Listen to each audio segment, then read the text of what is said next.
All right, the Monday presser has come and gone. We'll tell you exactly what you need to know on this extra edition of the Locked On Ole Miss podcast. Stick around. You are Locked On Ole Miss, your daily podcast on the Ole Miss Rebels, part of the Locked On Podcast Network, your team every day.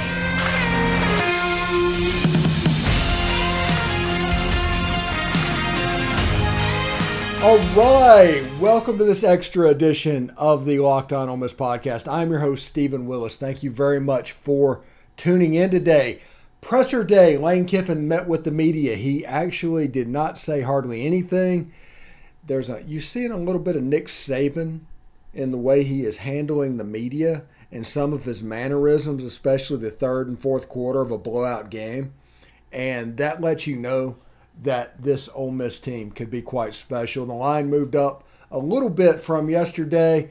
It's now 20.5. The over-under is still 62%. That line and all lines on this show is brought to you by BetOnline.com, so you can hang on with that. So this is the press conference game. This is the game that everybody's playing. You got A.J. Finley, you got Tavius Robinson, those guys meeting with the media. We will hear about from them in just a second. But basically the high points of the press conference, if you need the 25 minutes compressed into a nice bite-sized morsel. One, the number one passing offense in America is coming to Oxford this weekend.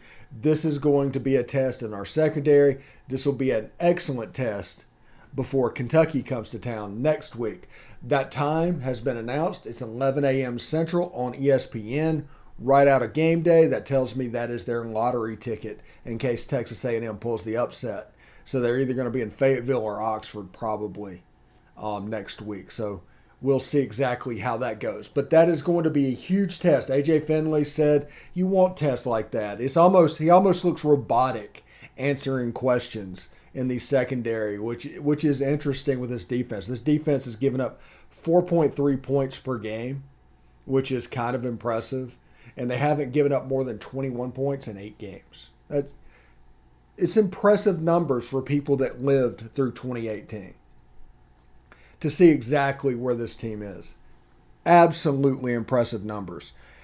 Before we get started, let me tell you about Nugenics. Remember when winning felt easy? That's because when you were younger, you were at the peak of your testosterone production. What some have called the winner's hormone or the man hormone. Wouldn't it be nice to get the winner's edge again and that old swagger back in your step?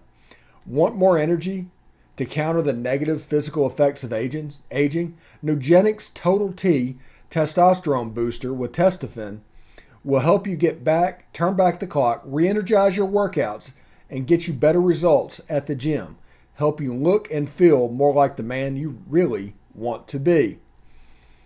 So, because Nugenics Total T boosts free testosterone that the aging process robs, you'll feel stronger and leaner with more energy and drive and more passion too. Your partner will notice the difference. While every product professes quality, many other products use generic ingredients that are often far less than clinical grade. With Nugenics Total T, you get some of the same clinical potency levels used in the trials, and Nugenics formulation is backed by 10 years of science and research. Nugenics Total T is the number one selling testosterone booster at GNC.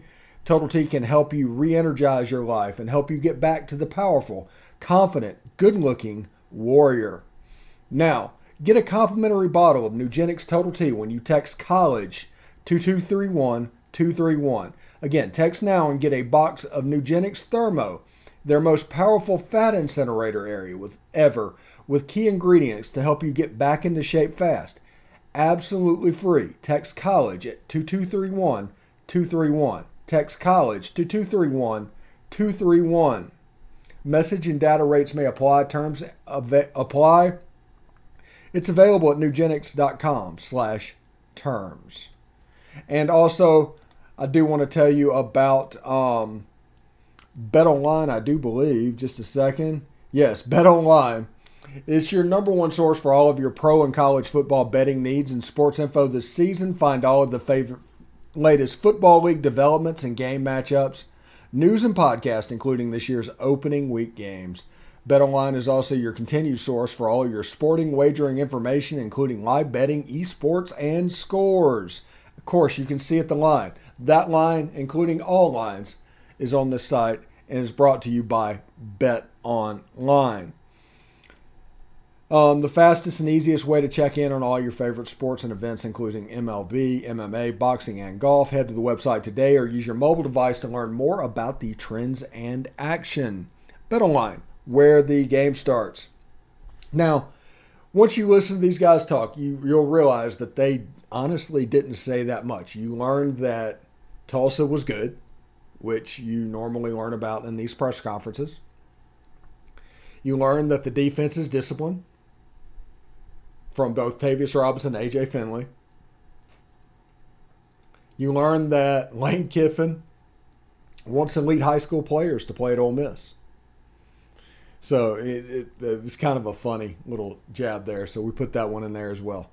But without further ado, let's just go to the players and hear what they have to say. This is Lane Kiffin first, Tavius Robinson, then AJ Finley. Okay, so first time with you guys since watching the film. I thought our players played really well, in all three phases of the game. Handled going on the road, obviously not, a hostile crowd like we'll eventually face, but still the obstacles of being on the road and being away from home.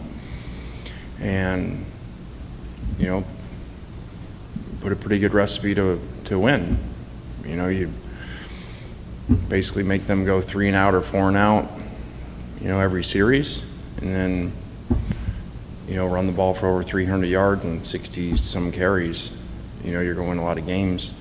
So I thought they played with really good effort, good energy, and for 2 games in a row have not come out flat at half with huge lead, with big leads, like they did the first week. So a lot of progress there. But obviously we've got a lot of work to do with better opponents coming up. And starts with the number 1 pass offense in the country by far, not even close. So, this is a totally different challenge than we've had. And, I think some people would say the best team that we've played. Most challenging team for sure, schematically and passing game, and then the defense is very unique, even though we do a lot of the same stuff over the last 2 years. It's very unique from other people. I think it just comes down to how we practice every day, and throughout fall camp, and just really focusing on being relentless to the ball and just everything we do. So it's how we play, and it's how the type of style of defense we want to play. So it's just something we really have focused on for sure. So I try to stay out of all that stuff. So when I honestly didn't know those stats you told me just now, but I try to stay out of all that stuff and live in the moment and try to get better every week. So nah. Well, he responded really well. I think 6 of 6. He came out in the second half after the interception for over 100 yards, 6 of 6 or 7 of 7, one of the two. So that's pretty good, and didn't turn the ball over, outside of that play. So it was a really good job managing the game outside of that play. Trying to teach him this is not. You got to take every game independent of how you play and what's going on with it. And, this was a game where we were playing great defense. We were running the ball really well. So the last thing we wanted to do is take risk at the quarterback position because, it's like analytics. You don't need to. So sometimes you do a little more, when you're in a shootout. So I think he definitely learned from it. So you don't like bad things to happen, but if they can happen and you can still win and you can learn from them, then they're better they happen then versus, in a 1-score game that you lose. I think he's just done a great job of really emphasizing the standard. He really instills on us to play violent, play relentless, and it's just you can see it throughout the room. And I think we play with a lot of energy, and when we focus on those points, we're really special. So, they're really good on the outside. So obviously they got the best passing game in the country. So they got some really good receivers outside, and we got to be up for the challenge on Saturday. Yeah, we are. I know it's probably not exciting for you guys. We'll get a lot of coverage on it, but it works what we're doing, and I would have liked the opportunity to throw more with Luke, but, just having empathy for what was going on in that game and the other sideline and, the hot seat or whatever, he's on, just really didn't feel like it was right, where if it was, a couple score game or something, Luke would have got to throw more there. I think we all make each other better. Every day in practice we're learning from each other. We're pushing each other. So I think having depth is a great thing, and it just elevates people's games all around the defense. So I think it's super important, and it's been good for sure. I feel like it's just like all the guys are bought into what we have to do, and we know what we have to do, and I feel like we take it personal to get that job done every week. No, we'd really like to not have really unique, great players that play early. I mean, come on. You got to admit that was a bad question. But you are right. We have not had a lot of that, where we've had premier, high school players walk in that are elite players right away. And so to see the running back and, the corner and, Taishima a year ago, it's really special, because then, obviously you have them for longer, minus the portal. So when they're that young and playing that well, that's great, instead of having to always bring people in to fix all the issues.